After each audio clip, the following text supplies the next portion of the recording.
Now, I'd like to remind everyone about a few housekeeping things here. For the audiences who are joining us online, you can ask your questions. I'm very, very interactive in the way I run these sessions. So please ask your questions online using the GlobeSec app. I have my tablet with me. The session time here is 30 minutes, and that will include all the questions from you. If you do have a question here in the audience, please raise your hand. Do stand up. Give me your name, the organization you represent, and keep your question quite short. We're running very short on time, so I want to ensure that we get in as many of your perspectives and questions as possible. I also want to make sure that our online audience knows to make sure that when you ask your question, please keep it succinct so that I'm not trying to figure out what exactly you're trying to ask, and that saves a heck of a lot of time too. Minister Jaishankar, thank you very much. Day 2 of your trip to the CEE. It's been quite a ride since February for not just the region, not just Europe, not just the West, but it is now trickling in terms of effect of what's happening between Russia and Ukraine into the rest of the world, the East, the global South. Paint us a little bit of a picture of India and how India has been impacted. You've come out of COVID, you've had issues on the border with China, you've come out of the Quad with many, many diverse and divergent opinions, and an economy that is looking to make dramatic changes, but in very difficult and turbulent times. So if you can paint us a picture of where India is at right now, and then we will pick up the conversation from there. Okay, let me go with exactly that flow.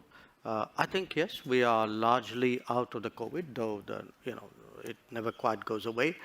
But we're out of the COVID also with a strong sense of economic recovery.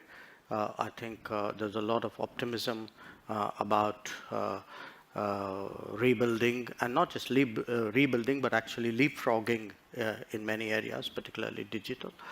I think we handled it very prudently. I almost am tempted to say smartly in terms of the financial responses, which was we didn't blow the bank in responding.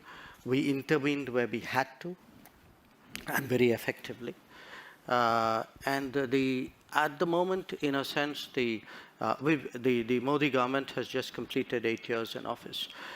And what we have done in those 8 years is really to, I would say, build almost, I would say, a social welfare society at a speed and a scale which the world hasn't seen.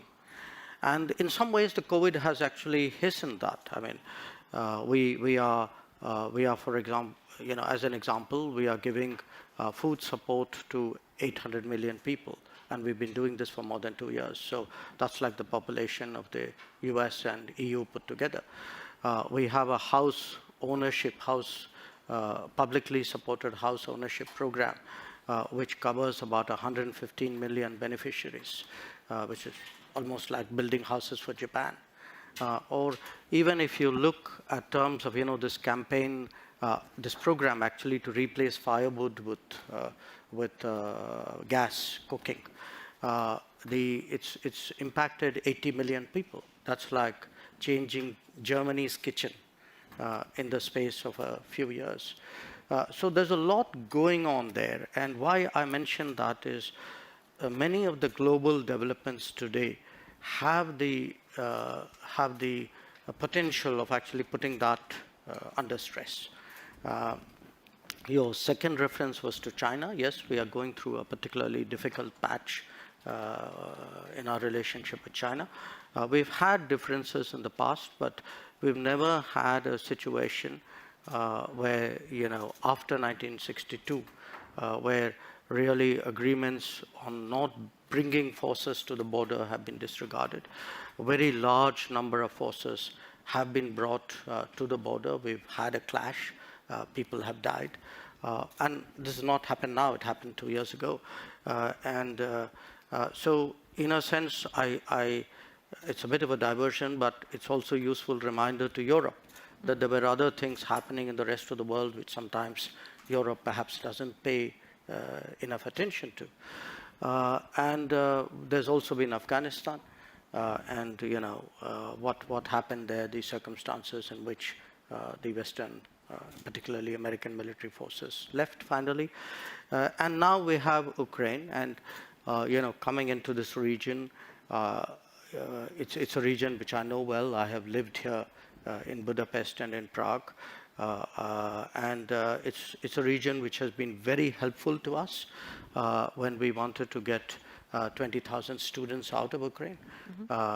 Slovakia, Hungary, Poland, Romania, even Moldova. But I think it's also important for people in the region to realize how this is playing out in the rest of the world, that it is creating a huge fuel crisis, a food crisis, a fertilizer crisis, pushing inflation in low-income societies which don't have the margins really to absorb that. And so it can very quickly become political in many societies. I think that brings up an interesting question that's come in from an online audience member, which is relevant to this, this point that you make about the rest of the world versus right here, right now in Europe or in the West. How interested are the Indian people in the war in Ukraine? Is it a major concern? Is it a minor concern? And you've kind of alluded to the fact that it's affecting fuel, it's affecting food, but how interested is the populace itself? I think it's a major concern. It's a major concern for two reasons. Look, today our existence is very connected. I mean, everybody sees things on the television, on their phones, on the net. So wherever you are, and because bear in mind today India is a very digital society. Even people at lower levels of income, the one thing they do have is the connectivity. So there is a lot of awareness. I don't think anybody, everybody is, to put it mildly, disturbed at the conflict. They see the pictures, they see that happening. But the other part of it is begun to impact people's daily lives. That it's impacting the petrol cost at the bunk. It is impacting your wheat cost in your shopping. It will have impact for farmers to get along with sowing. And I think businesses when it impacts business, because it is impacting business in multiple ways. There's a container problem, there's an insurance problem. You don't get certain commodities, or if you do, the prices are up. So it's disrupting life. And it's not a unique causal disruption. At the same time, I think some of the lockdowns in China are also having an economic impact. But when you disrupt the economy, it shows up in employment. So I think it does trouble people. Trouble people is a very well, it's a job of a government. I understand it would trouble people. I think it troubles people in the West as well when cost of living crisis starts hitting. At some point, when you look at global supply chains, this is a very different world in 2022 that we operate in versus, say, in 1991, pre-liberalization, when India could afford to stand by non-alignment as it was defined then. I think a lot of critics would ask you the increase in your oil imports that have happened between 2021 and 2022, it's 9 times higher as of this month. You have been questioned in terms of that increased oil import from Russia, $95 a barrel for Russian oil, 119 approximately for Brent crude. Is that profiteering? Is that looking out for your own interest? What does that really mean for foreign policy in India? And how do you tie non-alignment with 9 times more oil imports out of Russia? How do you make the two meet? Well, look, first of all, I don't see a non-alignment oil connection at all. Today Europe is buying oil. Europe is buying gas. I just read the new package of sanctions. Now, the package is designed in a way in which consideration has been given to the welfare of the population. So, pipelines have a certain carve-out. So and timelines have been given. It's not like tomorrow morning everything is going to be cut off. So people need to understand, if you can be considerate of yourself, surely you can be considerate of other people. So if Europe says, look, we have to manage it in a way in which its impact on my economy is not traumatic, that freedom or that choice should exist for other people as well. Now, in terms of our oil purchases, we don't send people out there saying, go buy Russian oil. We send people out there saying, go buy oil. Now, you buy the best oil you can in the market. So I don't think I would attach a political messaging to that.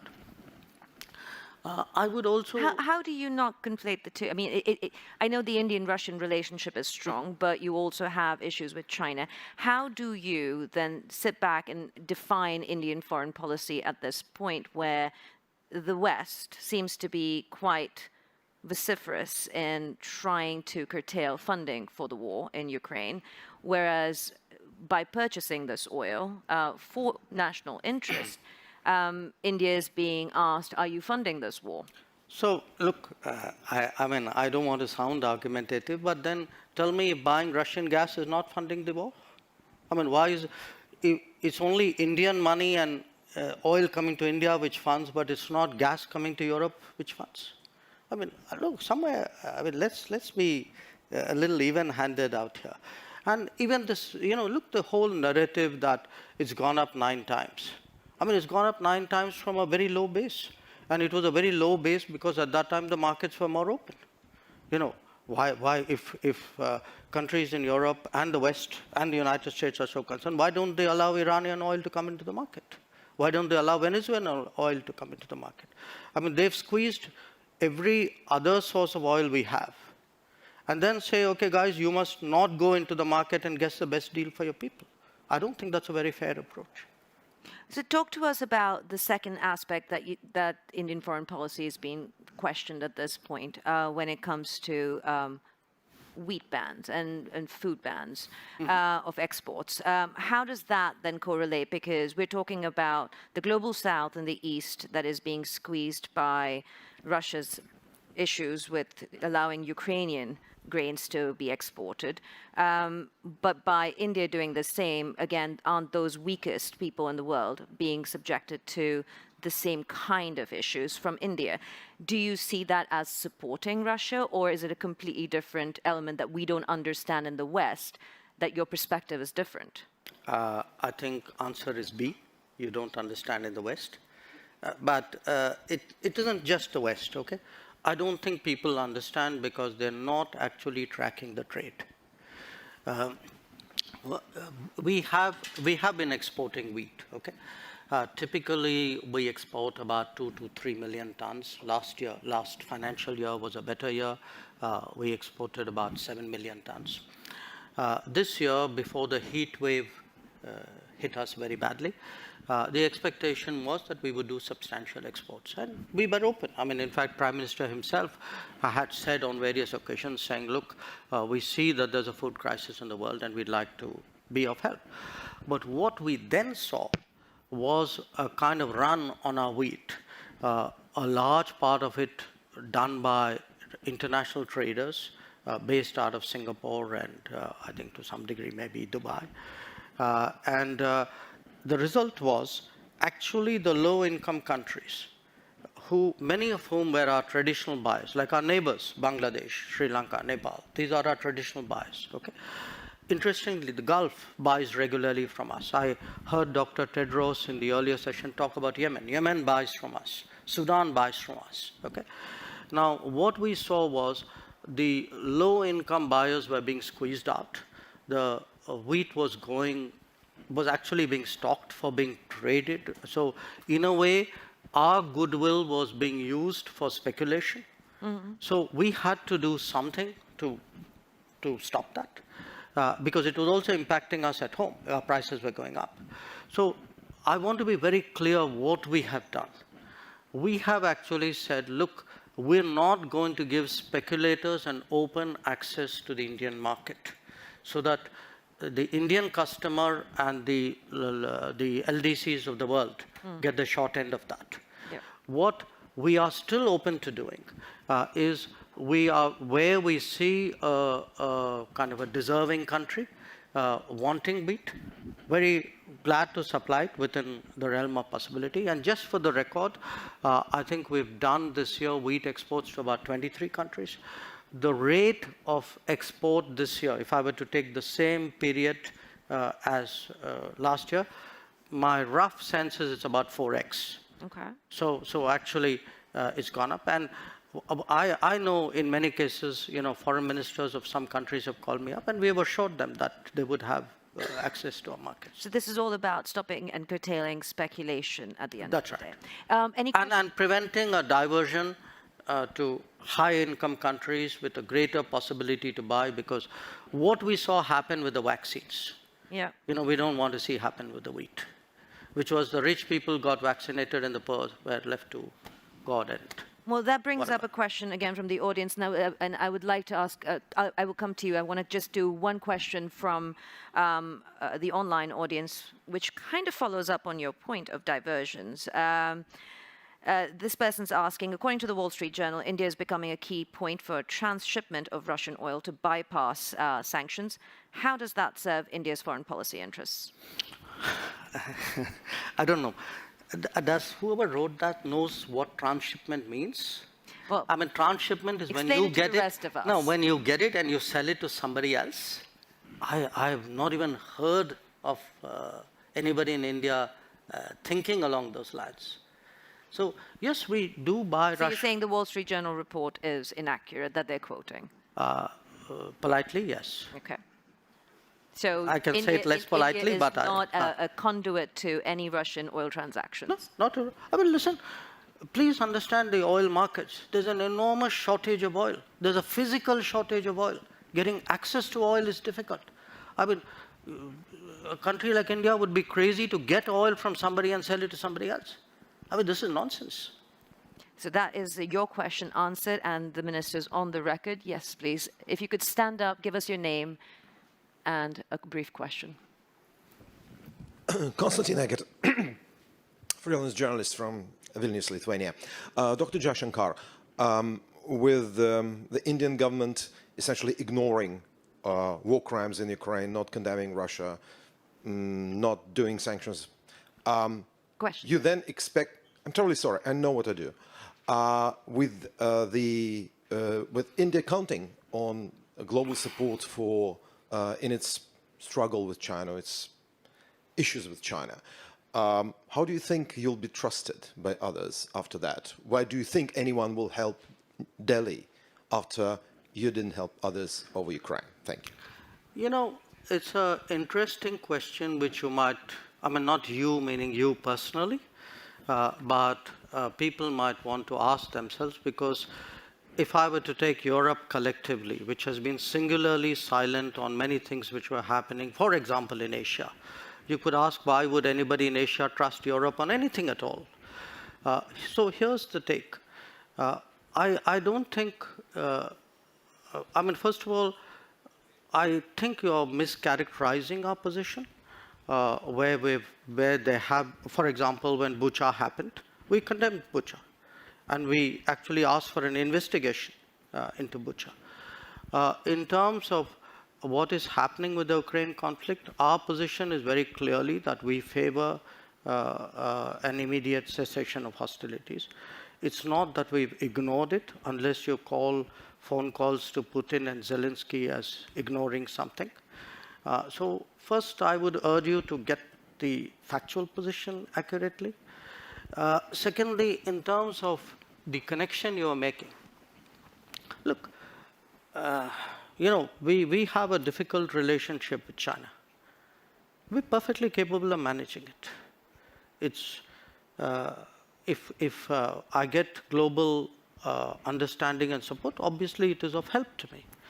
But this idea that I do a transaction, that I come in one conflict because it will help me in conflict two, that's not how the world works. So a lot of our problems in China have nothing to do with Ukraine, have nothing to do with Russia. They predate it. And there are, I mean, if we are getting into who is silent on what issue at what point of time, I could point to a whole lot of issues on which, as I said, I mean, Europe has held its peace. So, I mean, it's a great polemical point you made. So I take it in that spirit.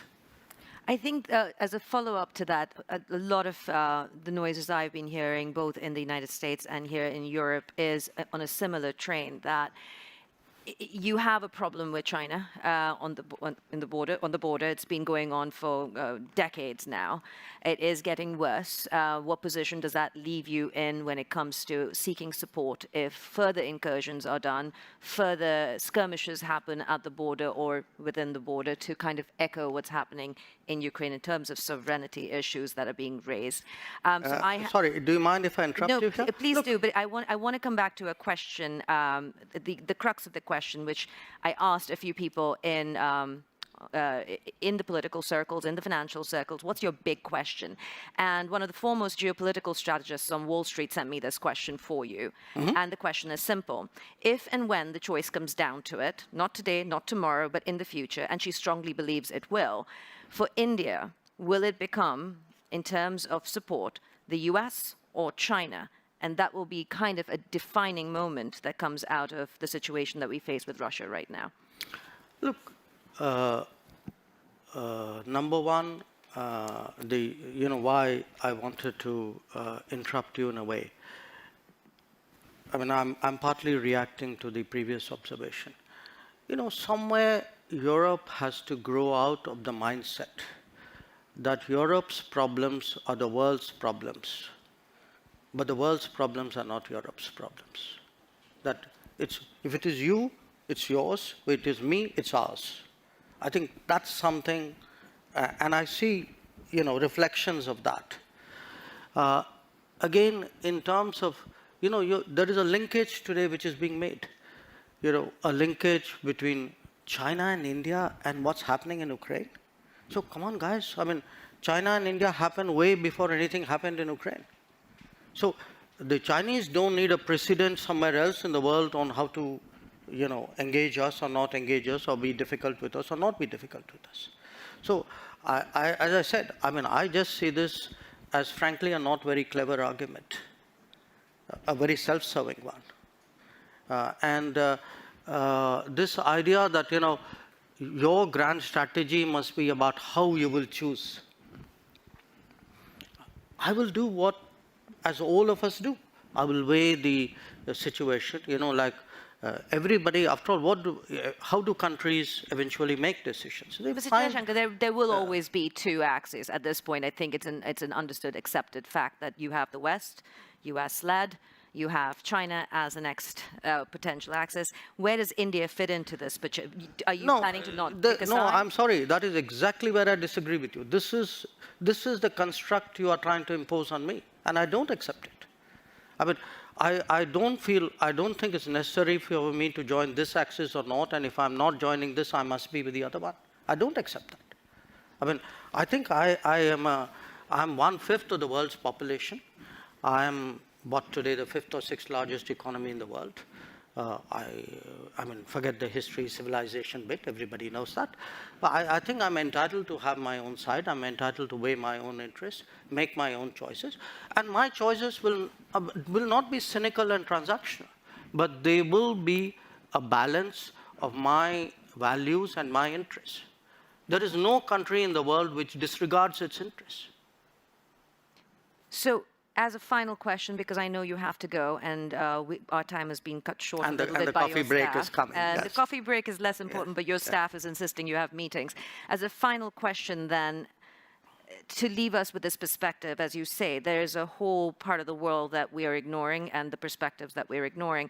What will or what is India's position on the world stage? Because if you want to talk about 1/5 of the world's population, you cannot also sit on the fence when it comes to foreign policy matters. Non-alignment isn't plausible if you want to take your position on the world stage.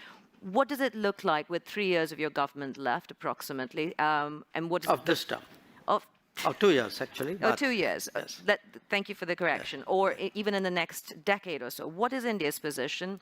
Sitting on the fence is not an option to be a world leader. Look, I don't think we're sitting on the fence. Just because I don't agree with you doesn't make me sitting on the fence. It means I'm sitting on my ground. And my ground is actually, what are the big challenges of the world? Okay, big challenges of the world are climate change. I think I'm very critical to the solution. I can be an exemplar. I can be actually an arena for an enormous leapfrogging of green technologies. Look at terrorism. Look at the emergence of a world order. Look at security.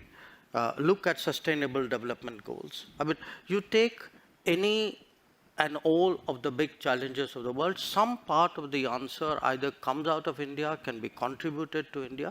And again, I hate to say, it's a bit like a broken record, but look, a lot of things are happening outside Europe. We have, partly because of climate change, for a lot of humanitarian, natural disasters, humanitarian responses. In our part of the world today, a lot of people look to us to help out. The days when they expected Europe to come, which Europe did at the 2004 tsunami, the difference today is nobody's even thinking of that anymore. So the world is changing, new players are coming, new capabilities are coming, but a new agenda must come. The world cannot be that Eurocentric as it used to be in the past. And who will India play with? Will it be Europe and the US, or will it be China and Russia? Look, they're not exclusionary, but we are a democracy. We are a market economy. We are a pluralistic society. We have laws and contracts. We have positions on international law. So I think that should give you a fair part of the answer. After all, you began the question with a reference to the Quad. I mean, even though we didn't get much time to talk about it, but the fact that you have today a grouping like the Quad, we just had its summit in Tokyo, where very important decisions were made on connectivity, on telecommunications, on supply chains, on cyber security, on maritime domain awareness. It should tell you something which direction we're going. So again, I urge you that don't use necessarily a caricature version of one situation as a yardstick to pass a sweeping judgment. Because even on Ukraine, do reflect on this point. Somewhere at some point, surely the conflict has to end. Somebody will have to, a set of people, it cannot be a single country, probably not, will have to engage the players. It is our collective interest to find some kind of resolution, unless you're throwing up your hands and say this is not fixable. So at that point, I think people will need us. Says a diplomat, a career diplomat turned politician, learn diplomacy and keep going with it. Thank you very much, Minister, for joining us, and thank you all for being part of this conversation. Please give him a round of applause. Okay. We're taking a quick break.